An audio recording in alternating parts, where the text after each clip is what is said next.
Welcome to our channel, a blessed everyday of our life. So, magkukwento ako ng nangyari. Medyo matagal-tagal din akong nawala sa YouTube. Pero, I thanks God dahil ang ating banal na Diyos ay buti dahil kahit papano unti-unting nagkakaroon ng subscriber kahit na hindi ako nakakapag-upload. Dahil yung kabisihan. Kasi bukod sa may tindahan ako sa bayan ay tuloy pa rin yung pag-aaral ko sa sa Bible School. Halos talaga araw-araw ay hindi ako natitigil ng bahay. So, na nagkasakit ako more than more than 1 week na napatigil ako sa bahay. Tapos sabi nung na-hospital nga ako, sabi nung isang ka-elder ko sa church at saka yung aming pastora ay daw, mapapahinga daw ako sa bahay. Kaya ito, napahinga ako.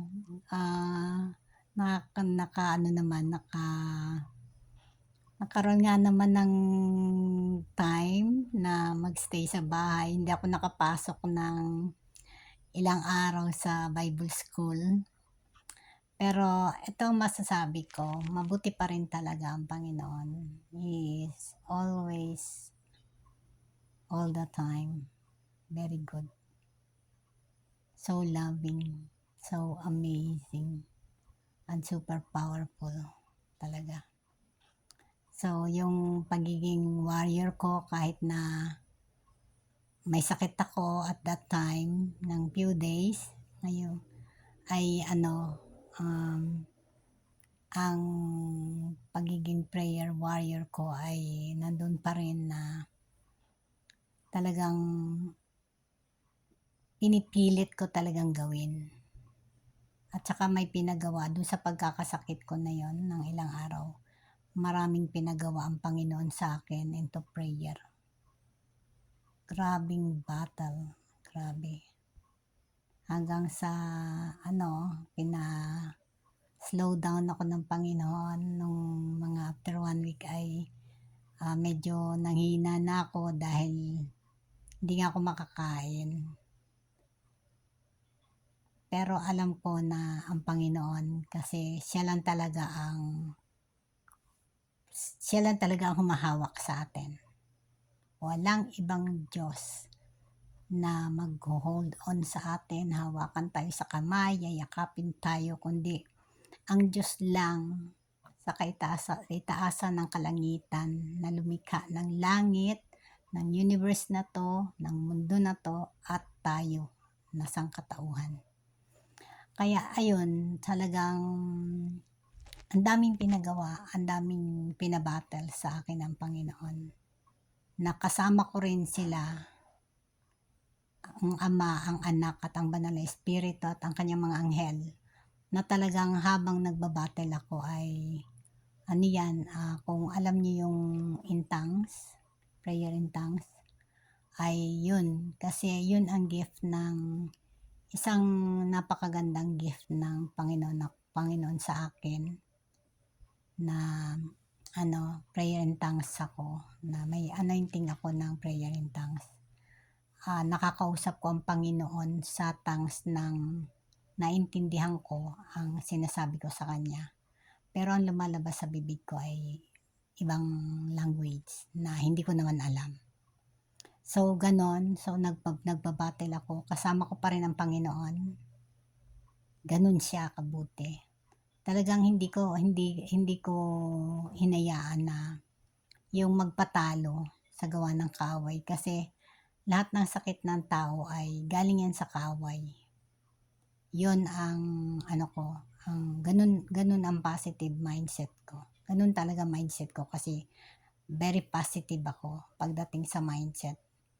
Kasi ng siguro matagal na panahon, mga 7 years na nagkasakit din ako. Tapos ang sabi hindi raw ako gagaling, pero sabi ko no, gagaling ako. 'Di ba? Gagaling ako. At tinuturuan ko ang sarili ko, lalo ng isip ko at ang katawan ko, tinuturuan ko na walang tatanggaping anong karamdaman, dahil lahat ng karamdaman galing yan kay Satanas. Kung ang naging lifestyle ko mula pagkabata ay kumakain ako ng sobra-sobrang hindi matamis, maasim, kasi mahilig ako sa maasim. So, nagkaroon yun ng effect sa akin ngayon.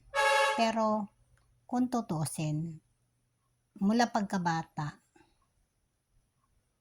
kung hindi tayo pinakikialaman ng mga evil spirit na yan, hindi tayo gagawa ng mga bagay na mali.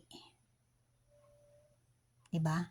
Dahil kung hindi pinakikialaman ng evil spirit ang utak natin, at ang banal na espiritu lang ang yung yung wisdom ng banal na espiritu ang laging nasa isipan natin, ay hindi tayo gagawa ng mga bagay na makasama sa atin, makasama sa ibang tao. O, diba? So, simula't simula pa, alam ko na lahat ng hindi mabuti ay galing sa impyerno. Dahil napatunayan ko na yan sa sarili ko nung baby pa ako. Kasi sa panganganak nung sa isang mentor namin sa Bible School sa US, ay sabi ay sa panganganak pa lang ng nanay, habang nagli-labor pa lang ang nanay, nakabantay na ang masamang espiritu sa nanay at ang dahil alam nila na kung ang isang bata ay kagamit-gamit sa Panginoon, baby pa lang, nasa tiyan pa lang ng nanay ang baby, alam na ng mga evil spirit kung ang baby na to ay kagamit-gamit, special para sa Panginoon.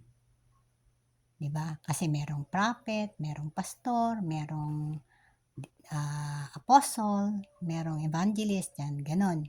So, kumbaga pinili ka para dun sa purpose na, mataas na purpose na yon. So, pag alam, ay alam talaga ng evil spirit na kagamit-gamit ka sa Panginoon, na anointed ka. Kaya baby pa lang ako na fetus sa sinapupunan ng nanay ko, ay pinipisak na ako ng evil spirit para mamatay. And then pinanganak ako more than 1 month, ay talagang nakalimutan na ako sa loob ng bahay namin. 1 month pa lang ako mahigit na nasusunog ang bahay. Walang nakaalala sa akin na nandoon pa ako, nailigtas pa nilang lahat. May mga gamit pang nailigtas, pero ako, hindi nila naalala. Tapos mabuti na lang tagkataon na ang Diyos talaga ay napakabuti. Dahil yung bayaw ko, dumating that moment. O, diba? Naalala ko. Sabi, nasan si Nini? Pagsabi, wala. Ay di, ang tatay ko tsaka yung bayaw ko, so doon lang ako naalala. And then after that, nung ako ay mga 4 or between 4 and 5 years old, nahulog naman ako. At that moment, namalayan ko talaga na namatay ako. Namalayan ko kung saan ako dumaan, dito sa may bunbunan ko, dumaan ang espiritu ko, namatay ako. Pero binuhay pa rin ako ng Panginoon. Nagising ako, pero hindi, since walang nakakita sa akin, dahil that was mga 1 o'clock, yung lahat ng halos ng tao ay kumakain sa amin. Sa likuran ng bahay ako, nahulog sa tarapol. Namatay ako namalayan ko na umalis ang aking espiritu sa aking katawan. Tapos hindi ko rin alam kung gaano ako katagal nawala sa katawan ko. Since bata ako, ah, hindi ko masyadong ano 'yun, na-realize ko lang 'yun nitong may bait na ako. Kasi ano naman ang bait ng 4 years old, 'di ba? Ano naman ang bait ng ano, ng fetus na pinapatay na kasi sa sinapupunan pa lang kasi sabi hindi daw ako tao. So anong ginawa ng nanay ko kasi wala sa probinsya namin ay wala pang ano noon midwife or ano nagpapanak lang noon yung mga paltera na sinasabi. Yun ay sabi hindi daw ako tao. Ay ilang buwan na ako sa tiyan ng nanay ko ay nilapirot ako para daw matanggal ako dun sa sinapupunan. So kumbaga wala kang kaalam-alam, inosente kang bata, pero pinipilit kang patayin. Kumbaga inosente akong baby, fetus, tapos nung 1 month ako namuntik na ako masunog, nahulog ako sa tar-apple, kung ano-anong pinagdaanan ko. So nagpipilit talaga si Satan na mawala ako sa mundo. Bakit? Dahil alam ni Satan na lalaki ako, na magkakaisip ako na malalaman ko lahat ng sikreto ni Satan at syempre makikilala ko ng husto ang ating banal na Diyos. O, di ba? So, kaya dahil sa nangyari, kung tutusin, wala akong bait nun ha. Pinipilit akong gumagawa talaga si Satan ng paraan na patayin na ako, na mawala na ako sa mundo dahil kasi ayaw niya ang tao ay nalalaman yung tungkol sa sikreto nila, lalo na yung tungkol sa sikreto ng ating Panginoong Diyos na banal. Dahil, pag nalaman natin, pag naging masyado tayong ang intimate relationship natin sa Diyos ay sobrang close, ay makikilala mo ang Diyos ng sobrang-sobra, di ba? Sobra-sobrang makikilala mo ang Diyos. Kaya yung noon, sa mga nangyayari sa akin, nag-rebuild ako sa Diyos. Hindi ako nag-rebuild sa magulang ko, kanino man.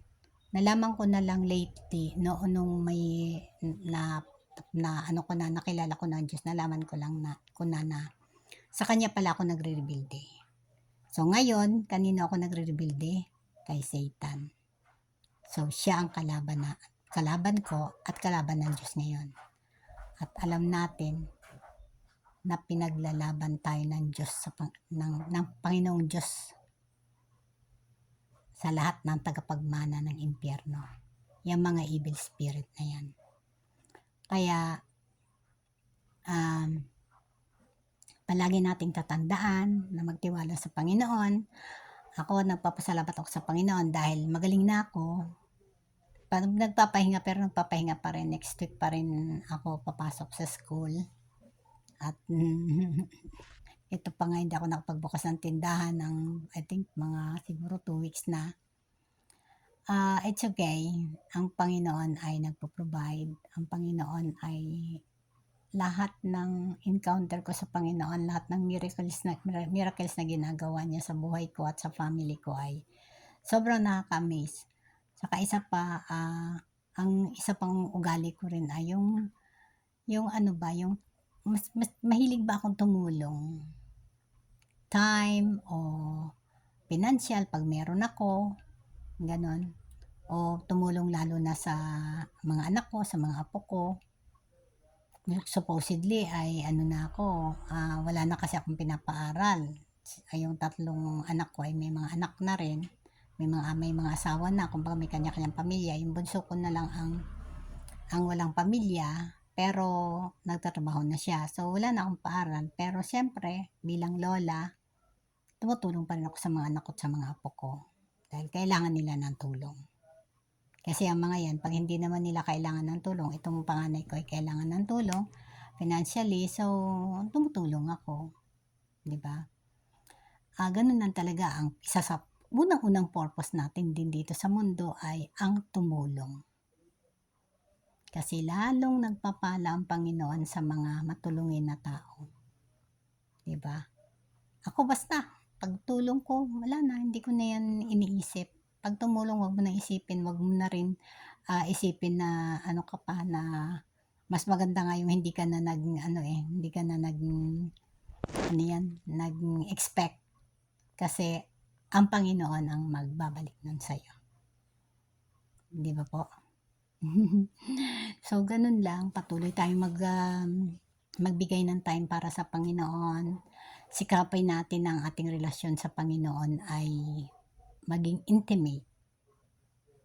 Mas magkaroon tayo ng time na kausapin siya, magbasa ng Biblia kung hanggat hindi natin pa siya masyadong kilala. Kailangan nating magbasa ng Biblia, ng magbasa ulit-ulit ang Biblia, cover to cover yan, cover to cover. With the guidance of the Holy Spirit. Kasi mahirap intindihin ang Biblia. Ang Holy Spirit lang magpapaintindi sa atin ito. Okay po? And see you in my my next video. Hoping mas malimit. Dahil magsisimula na naman school next week. So, I'm praying din na makapag-upload ako ng mga kwento at mga advice. At ingatan din natin ang ating sarili. Balanced diet tayo. Exercise. Ako ay nakakapag-exercise pa naman. Kaya lang medyo lalo akong pumayat. Payat na nga, pumayat pa ako. See you sa next video. Bye. God bless all. God bless all.